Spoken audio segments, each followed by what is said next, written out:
Um, so Animal Think Tank is a bit different from most think tanks. We see ourselves as a think and do tank, as what we're doing is putting research into practice, building a social movement for animal freedom in the UK, as well as thinking more long-term strategy-wise in terms of strategic campaigning, how to effectively organise and mobilise people to push for change, and creating a resilient movement culture for the long term. A big part of our focus is on narrative change, and that's where I come in as narrative lead at Animal Think Tank. And specifically, we look at how we change the dominant narratives in society about other animals and our relationships to them. That's why ATT is leading on a long-term narrative research project to determine what can most persuade people into into supporting animal freedom, as well as then taking this research and sharing it for free and offering guidance to others in the movement. We're actively collaborating on research with others and thinking about long-term strategy for how best to embed helpful narratives in UK culture. So to continue Animal Think Tank's webinar series after a bit of a hiatus, this session we're going to take a look at the relationship between deep narratives and worldviews and the interconnection between the two. I'm going to demonstrate this interaction using examples related to animal freedom specifically, but this is an interaction that takes place in many, many different realms, in every realm you could imagine. But before we actually dive into what narratives and worldviews actually are, I'm going to talk a little bit about stories and why they're such a powerful mode of communication. So, stories connect emotionally, facts connect intellectually. As humans, we're hardwired to respond to stories rather than facts. While facts are persuasive in a very logical way, we all know that humans aren't that logical creatures. Stories are persuasive in the ways that actually appeal to us, the emotional way.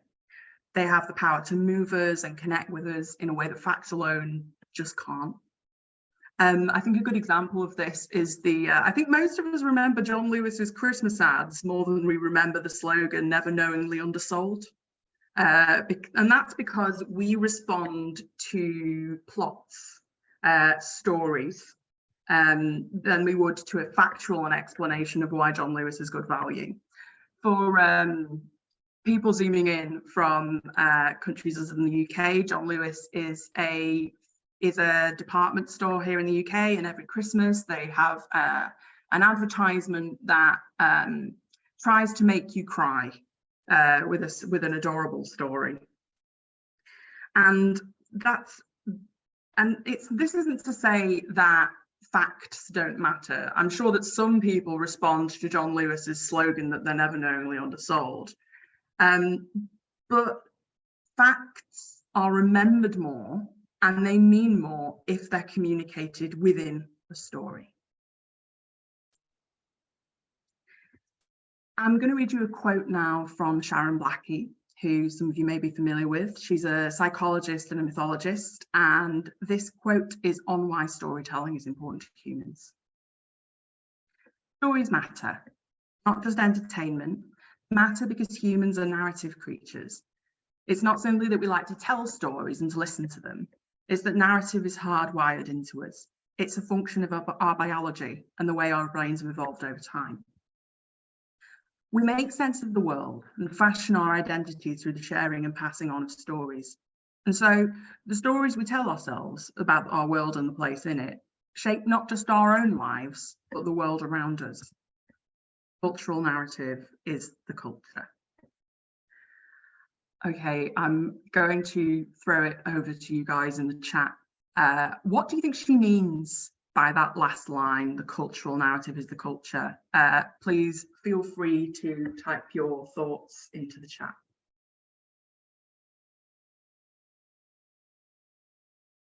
Cultural narrative is the culture.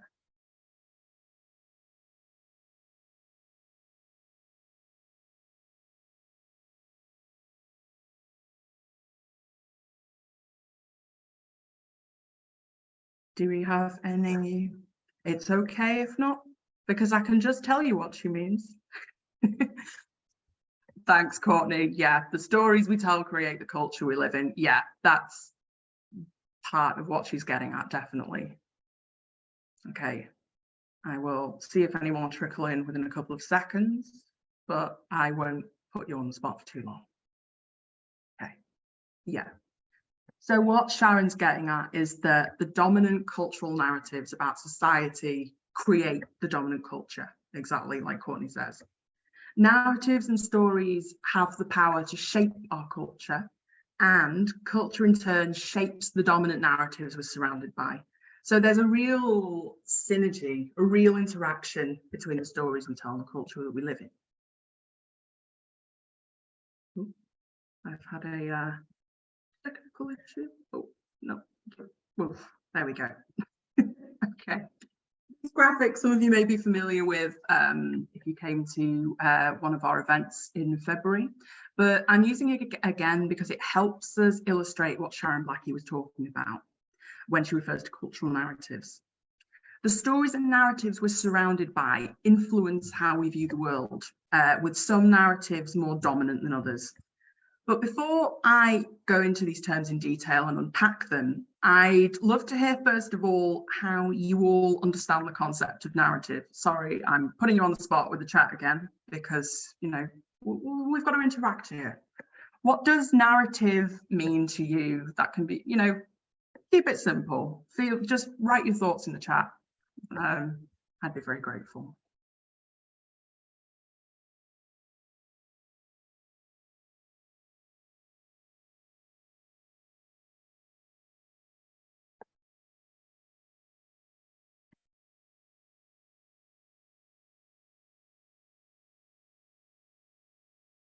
Familiar template followed to tell stories. Yeah, like a plot, a setting, etc. Yeah, that's one way to understand the word narratives. Commonly understood story of a culture or group, the underlying meaning, yeah, somebody's subjective experience, a way of understanding others. Ooh, that's good, Dawn. Somebody's subjective experience. Oh, we have a load of, we've got a load of different interpretations. That's great. Narratives and master frames are quite similar. Okay, yeah, great. Okay, thank you for sharing those, everybody. So this is how we sort of use these terms in a more theoretical sense at Animal Think Tank, because obviously, you know, the way we use narrative in day-to-day life may not be how we use it in this context. So a deep narrative right at the bottom of the mountain here is what we define as a grand cultural idea that shapes and reinforces ideologies and worldviews. It's so deeply embedded that it's just seen as common sense. It's not seen as something that's been constructed over time. It's just common sense. It is what it is. Deep narratives underpin higher level narratives, stories, and messages, and are the big unifying ideas or themes that connect all of them. An example of a deep narrative that was used to good effect in the fight for LGBTQ rights is the deep narrative "Love is Love," which is particularly good because it also acts at the level of being a message. It's a slogan, but it's also this all-encompassing idea that unites many higher level narratives, stories, and messages. Another example of a deep narrative, and this time a more harmful one, is the idea of fearing the other. So you can see how that deep narrative is one that would show its face in myriad different contexts. So you see it in horror movies about, you know, murderous extraterrestrials killing all the crew on a spaceship, but you can also see it in negative discourse about people seeking refuge, and also LGBTQ people, and also other animals, particularly those that we deem as pests. When we move on to narratives, above the level of deep narratives, so these higher level narratives. They're the unifying idea that connects related messages and stories further up the mountain. They work to give these messages and stories more meaning. They often also act as a cultural memory. To go back to the theory of the deep narrative, a narrative that can spring from that, and I'll use the LGBTQ example here, is this cultural idea of trans women or gender non-conforming people as predatory somehow, who pose a danger to cisgender women. Very harmful narrative there. Stories higher up, this is where we get to the level of cultural products, and this is what sometimes we call narratives in day-to-day speech. So a story is something that has characters, you know, it has a plot, it has a challenge, a choice, it has an outcome. Little Red Riding Hood is an example of a story. We're all familiar with them. But what they do is communicate and reinforce the narratives and deep narratives that they stem from. I'm going to again continue with the narrative about trans women or sort of gender non-conforming people. A narrative example of them being sort of someone who should be feared is the Hitchcock film Psycho. It presents us with Norman Bates, and that's a man who cross-dresses and murders women. And while this, you know, probably wasn't intentional on the part of the filmmakers, it's a story that pulls on this deep narrative of fearing the other and fearing those who are gender non-conforming. The same thing happens in Silence of the Lambs with Buffalo Bill. This is a story that we tell ourselves again and again in our culture. And now I'm going to move on to this top level messages. I've mentioned them once or twice, but they are basically micro communications. So communicated pieces of information. They take the form of slogans, quotes, even memes, hashtags, leaflets, little things like that. So I've used an example as I've talked through this diagram related to transphobia. But I'm going to populate it now instead with an example related to animal freedom to put this in a different and more sort of relevant context for us. The slides will cooperate, of course. Okay. So at the level of deep narrative, that flicked over too quickly, we have the idea as humans being separate from nature. This is we're all familiar with this as people in the animal freedom movement, but it probably wouldn't be apparent to people outside it. This is the basic idea of human exceptionalism. So we aren't animals, we're masters of the world, and that there's something intrinsic to humans that differentiates us from the natural world and puts us in a unique position. From this deep narrative, humans being separate from nature, there springs a more culturally obvious narrative here, that animals sort of naturally fit into subservient relationships with humans and even enjoy it, whether that's the naturalized relationship of a pet and an owner, a horse and a rider, and zookeeper and captive animal. Moving up to stories now, there are going to be many, many examples of this narrative and deep narrative being reinforced by stories, but these are the first two that sprung to mind for me. Black Beauty and Animal Park.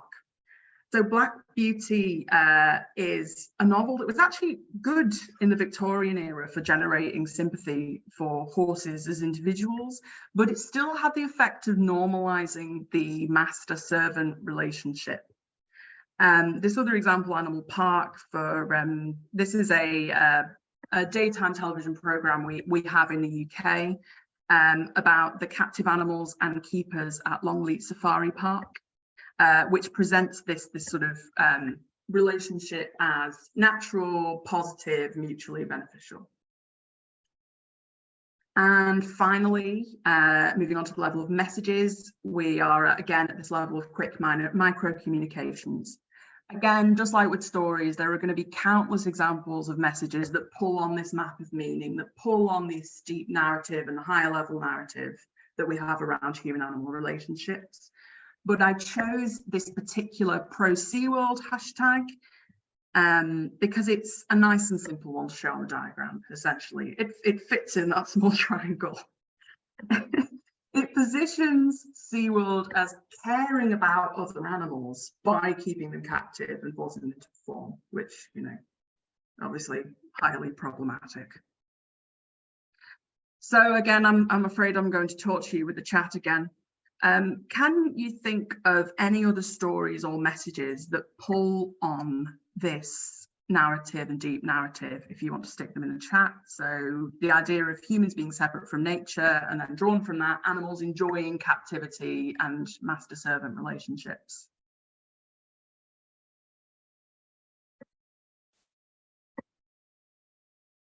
This one is a little bit hard to ask you to do off the cuff, so I'm going to just give you a little time. Yeah, we balanced. Great. Yeah, horse racing as a message, yeah, to be reinforced by stories, I guess. Yeah. Charlotte's Web, yeah, reinforces the sort of relationship there between oh, I can't remember the names. Wilbur and the little girl. The idea and trope that animals protect animals and yeah. Okay. Yeah, so these are some great examples of messages and a couple of stories in there. And it gives us a feel for how deep narratives can show their face in so many different ways and in so many different contexts. Okay. Again, sorry, I'm having technical difficulties. Oh, yeah. We've explored what deep narrative stories and messages are, and how they all interlink, how they build upon one another. And all of these are shaped by, as well as shape our worldview. So we're moving on to the sort of interaction between deep narratives and worldviews now. I'm sorry for this to be so chat intensive, but I like to keep you on your toes. Before I talk through, what do you think makes up a worldview? You know, try and keep it concise. I know that you could, you know, there could be essays written on this, and just write some thoughts in the chat if you have any about what makes up a worldview.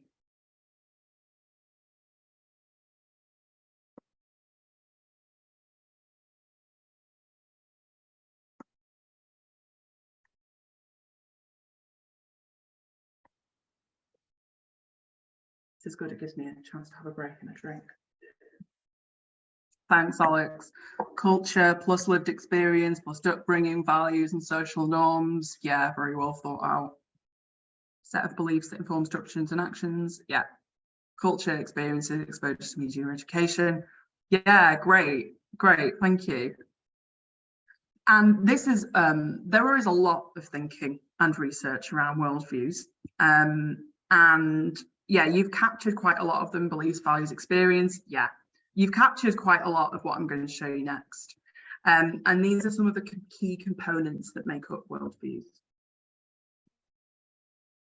So values, yeah, we had values, we had beliefs, assumptions is another layer, attitudes and ideas. And these factors influence our goals, desires, relationships and behaviours. So I'm going to talk through these now about the foundation of worldviews. So first of all, beliefs. That's a belief about what the world is like. So how the universe was created, human nature, are we inherently good or are we inherently bad? The direction of society, are we doomed or are we moving forward in an inevitable positive march of social progress? Values, another foundation is what the world should be like in terms of our worldview. So do we value equality and freedom, or do we value money and security? Constructs, Now, these are mental structures that organize how we perceive the world. And a good example of this is what it means to be a man. What expectations and behaviors do we place on the social role of a man? This is a construct that can affect the foundation of our worldview. And now we move to emotion. Emotion is very foundational to our worldviews because we're incredibly emotionally invested in maintaining our worldview, in protecting our worldview. And when it's threatened, we experience anger and fear, which is an effect that I'm sure that all of you will be familiar with in your various lines of work within the animal freedom movement. And then finally, stories, narratives, and frames. These are how we choose to explain things congruent with our worldview. This is how we, I guess, broadcast them. And a good example of this is an origin story of the universe. So if you have a religious worldview, a religious belief about how the universe was created, you'll probably have an origin story to go with that. In a Judeo-Christian traditions, it's 7 days, creation by deity. I think the simplest way to put it is that a worldview is what we believe, but narratives and also our emotions are how that belief is expressed and communicated. And the narratives that we're surrounded by really shape our worldview, because this is a symbiotic relationship. Just as the dominant worldview can shape which cultural narratives are more dominant, so narratives and worldviews can both influence and reinforce one another. So this is kind of a very, very sticky, very complex concept. Worldviews can be so hard to change because of this real sort of emotional investment and this complexity. They're deeply, deeply embedded in our deepest fears and insecurities. And maintaining worldviews really fulfills fundamental human needs. The first one is a need for meaning, understanding how the world works. A need to manage existential fear and anxiety. So, the concept, dealing with the fact that we're all going to die one day.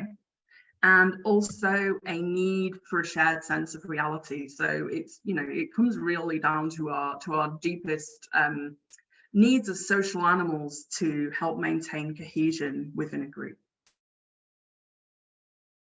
I'm going to talk to you now about two opposing worldviews that come into play when it comes to human-animal relationships, the dominance and kinship worldviews.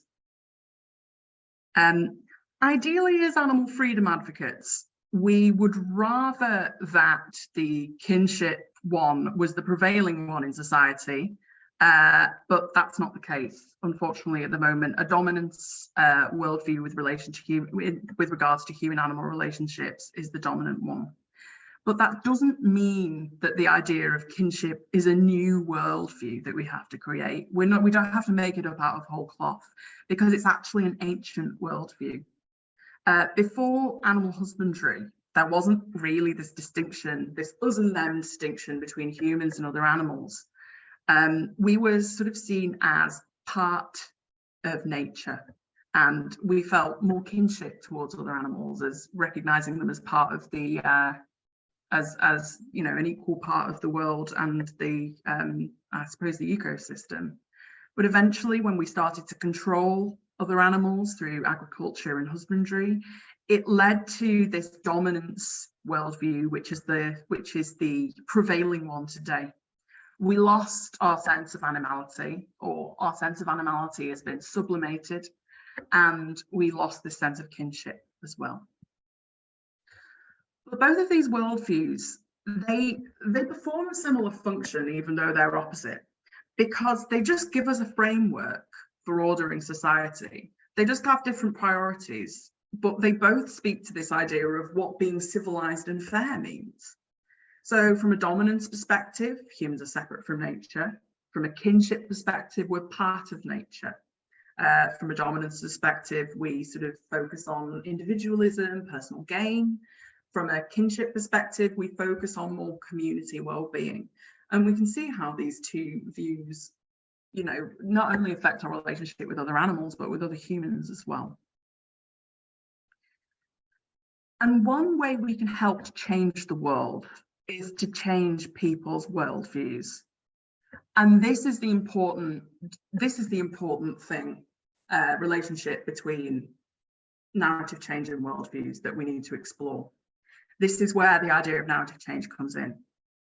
If enough of us reinforce helpful narratives through the stories and messages that we choose to tell, over time we can overshadow harmful narratives, which can help shift people's worldviews away from one of dominance and towards one of kinship, using these stories that appeal to the emotions that would otherwise lash out and protect our, you know, more dominance worldview.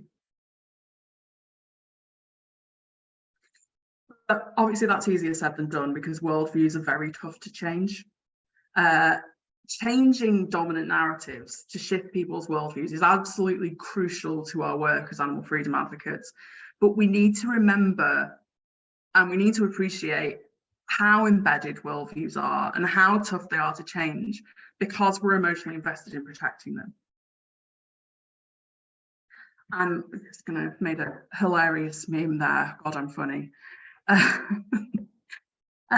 We're just emotionally invested in our worldviews because they're linked, to be honest, to who we believe we are. Emotional biases lead to us making justifications based on how desirable we consider them, rather than making them based on an accurate reflection of the evidence, which is how I think we all like to think we would make our decisions based on fact, but often that really isn't the case. Yeah, this hilarious meme here I've used to sort of illustrate confirmation bias. We're biased to accept arguments and evidence that confirms our existing worldview, and we dismiss information that doesn't. There's even an effect that's been observed where we continue to believe discredited information if it confirms our worldview, regardless of the facts and evidence that we're presented with, which is a rather depressing reflection on human nature. And that's why being exposed to stories and narratives rather than facts can help shift somebody's worldview in a way that facts alone can't. To reach people, we need to understand shared values and beliefs despite different worldviews. And the way we do that is connecting through narratives.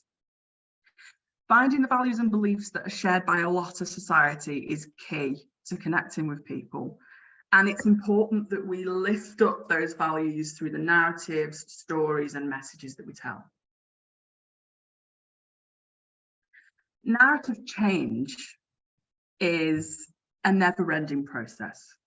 Sometimes narratives change unintentionally, but sometimes it's very intentional.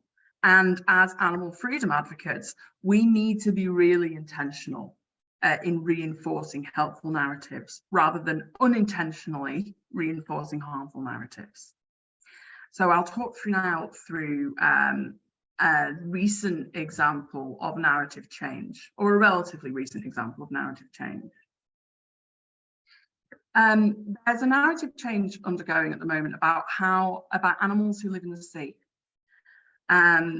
More and more ethology books, like the bestseller here on the left, What the Fish Knows, are sort of coming out. You can see the strapline of this book, The Inner Lives of Our Underwater Cousins. Books like this are really rooted in a deep narrative and also a worldview of kinship, because it operates at both levels of a deep narrative and a worldview. This idea that we're deeply connected with other animals and have much to learn from them. The middle image here is a vinyl album. It's really cool. This is a vinyl album of whale songs that was released in 1979, and it still remains the biggest first impression of any vinyl record. And it went out to millions of National Geographic subscribers.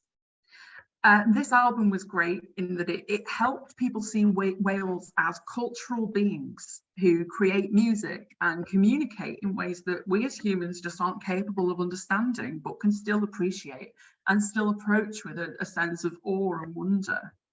It really helped shift public consciousness away from this idea of whales as monsters of the deep.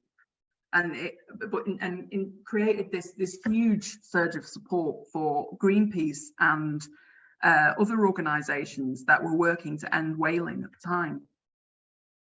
And then this final example here, My Octopus Teacher. Some of you might be familiar with it. It's an Oscar-winning Netflix documentary, which had a female octopus here as the main character. She was framed as a unique individual. She was playful, curious, smart, caring, and had a deep and intelligent personality. And it followed the relationship that formed between her and a diver, which was very transformative to him. And it again spoke to this deeper narrative of kinship across species, and there being more to sort of unite us than there is to divide us. Another Netflix documentary that's worth talking about, because apparently the hub of the resistance is Netflix, is this documentary Blackfish. And it was so influential in terms of changing the narrative around SeaWorld that its impact was known as the Blackfish effect. What it did was shift the narrative from one of pro-captivity and pro-human entertainment, in terms of orcas performing at SeaWorld, and it changed it to one of anti-captivity because it pulled on mental health narratives around Tilikum, who was an orca who did not enjoy performing and had very poor mental health as a result, and in his resistance attacked some of the keepers. And what it did was sort of foregrounded his individual resistance to what were for Tilikum intolerable circumstances. It reframed Tilikum from being the villain, the killer whale, to a victim of the system. Not only affected the public support for SeaWorld, it had the effect of weakening previously dominant and harmful narratives, and the harmful narrative that other animals enjoy their captivity, which was the one that we discussed earlier in the presentation. And it reinforced helpful narratives about animal freedom and other animals as individuals with desires and emotions, just as important, just as profound as humans. So to jump back to show this on our diagram, we can already see this narrative shift taking place. When we start from a deep narrative of kinship with other animals, higher level narratives that we end up telling look more like this. They look more like humans and other animals sharing the same desire for freedom. At the level of stories, we start to see things like Free Willy and Blackfish, as I just mentioned. Free Willy was, and this is again evidence of this deep narrative never disappearing, because Free Willy in 1993 pulled on the exact same, pulled on this framework here, and it was really effective in that it created public support for freeing the orca Kiko, I think was his name, used in the film. And it gave him, unfortunately, not a long time, but 18 months of freedom before his death as a result of this public outcry. And then finally, when we pull on the narrative of the deep narrative of kinship with other animals, the sort of messages we can end up with are these anti-SeaWorld messages like Free Tilikum.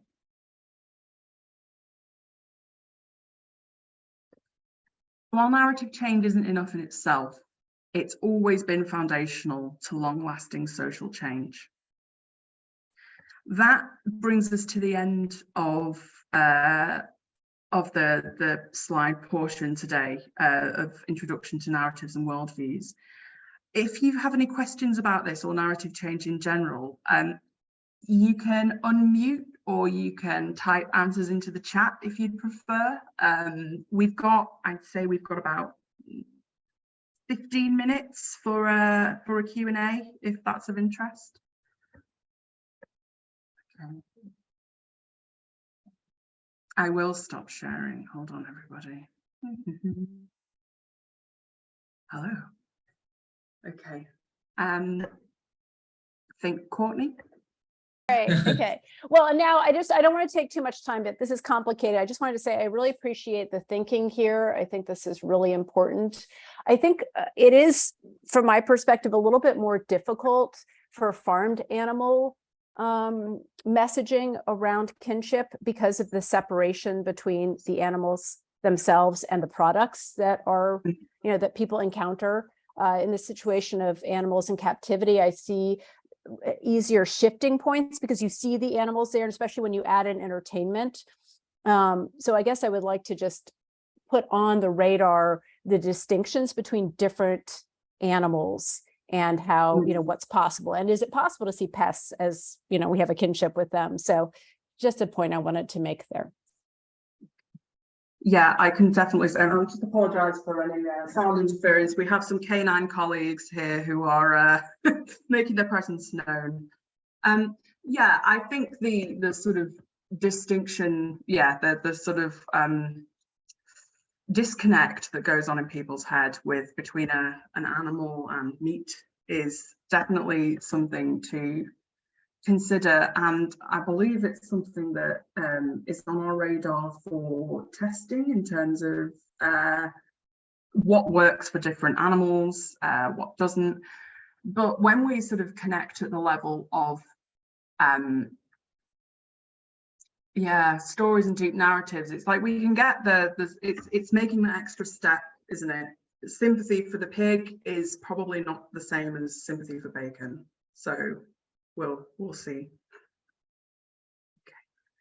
Okay. So Tiana, I think you had a question in chat. If I can, there we go.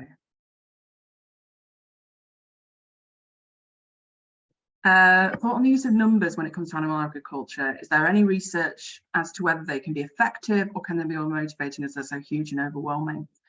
So my instinct would be that numbers without emotion, numbers without stories will be functionally useless. I mean, this is because facts without emotions aren't very sort of they don't pull on us as humans as much as emotions do. So I think also the potential. Yeah, research, there has been research done on individual compared to mass numbers.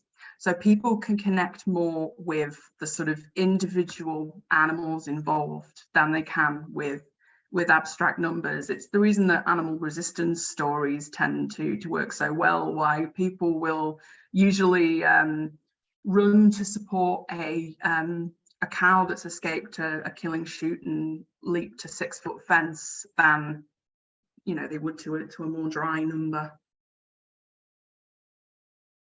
Okay.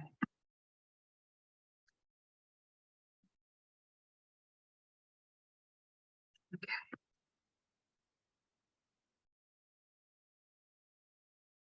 Do we have any more questions? Now that I can hear you. If no one else has a question, I will add one more, but there's someone else. Oh, is there someone else? Oh, no, just the hand up. Oh, hello. Sorry, I didn't see you there. Yeah, Shabari? Hi, hi everyone. So thinking about all the things that you've said, I left the corporate world a long time ago, and I now run my own vegan businesses. But when I was in the corporate world, I used to get a hard time for being a vegan by my colleagues, by my bosses, and I remember my former boss had pet chickens, and yet she would eat other chickens as well. So, you know, it wasn't as though it was she had a pet from a species that she didn't eat. It was you know, she ate she had chickens as pets, as well as eating chickens, and her excuse was, oh, she can't eat her pet chickens because she adores them.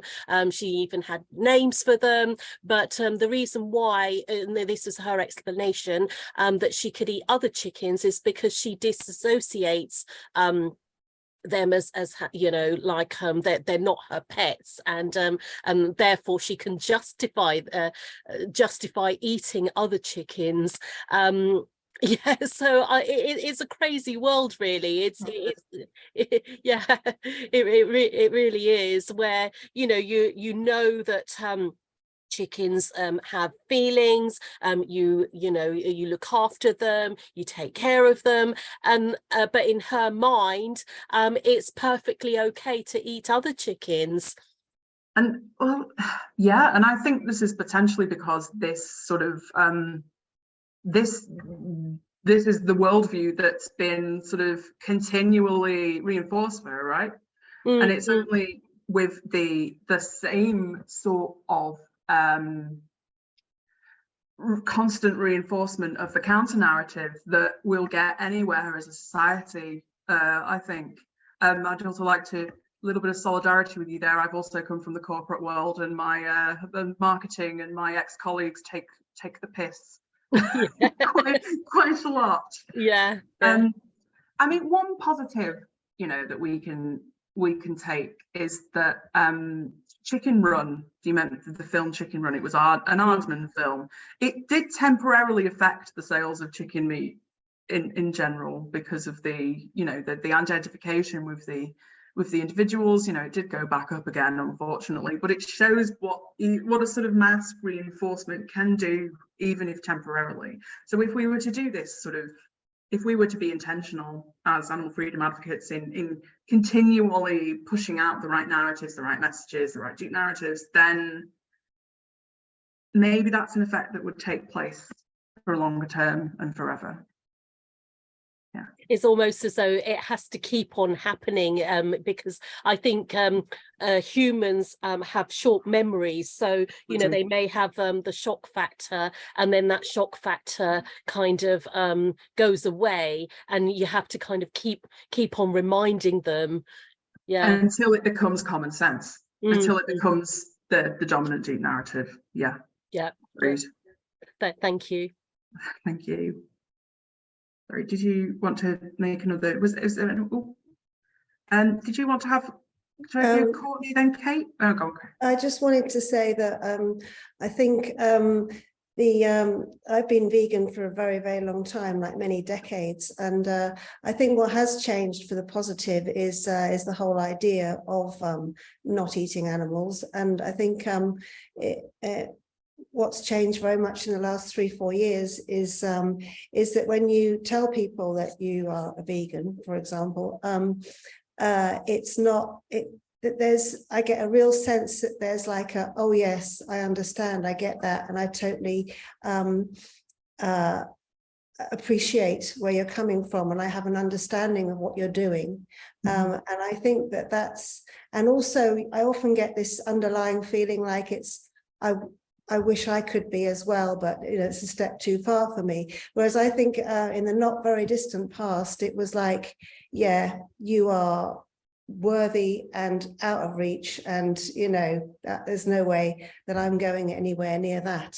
So I think there's a shift that is very much happening in society, certainly in the Western world, and which I think is really positive. And it's just how we continuously build upon that the idea that it's not a crazy diet, and people are slowly shifting from that, even though they're not shifting themselves. I think it's an interesting one, because it's brought us, I feel that's brought us quite far, that, you know, this increased in acceptance. But I am concerned that it pulls I think it pulls too much on deep narratives related to kind of like individualism and freedom of choice, rather than it does on what's morally correct. You know, so I wonder whether in the longer term, whether moving to a deep narrative that's outside of the paradigm that we exist in currently would be more effective to longer term, long lasting social change. But yeah, it's a foundation, isn't it? It shows us that it can happen. Yeah.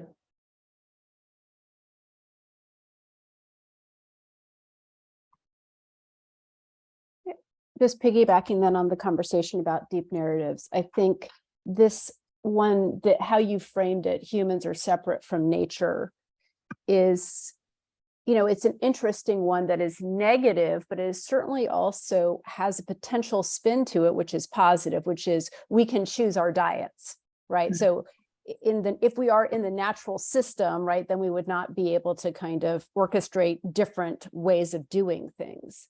And I think it's an interesting thing for you all to think about, how a lot of alternative companies, right, use technology and the future of the food system as a frame for what's great about what they're doing, and really is not about kinship. It's about, we actually can transcend, right, our natural eating habits, right, and construct a lot of different options from technology. So I think in a way, this ties in what you're saying with like, what's the larger rubric? Is it all capitalistic based? You know, and what does that mean? And so just to point out then that there's this a bit of a contrasting approach to this deep narrative, in which that's seen as a value, and used to construct messages of alternative foods that are futuristic. Yeah, that's interesting. Yeah, I'm not sure how to respond to that first, sort of just off the cuff, but I would open the floor up to anybody else if anyone has any thoughts, because I'd love to hear them. Courtney, when you say alternative foods, do you mean things like lab grown meat and dairy that's made by fermentation from cells? Is that what you mean by the future of alternative foods? Yes, except I'm being very wedded to the term cultivated meat, because I think it plays a lot better with the public than lab grown. I would say yes, cultivated meat and precision fermentation technologies. Right. Well, my point of view is that it dilutes the message of veganism. You know, we all want it to become a vegan world. You know, hopefully in my lifetime. I don't know whether it will, but that's what we want. And if we're promoting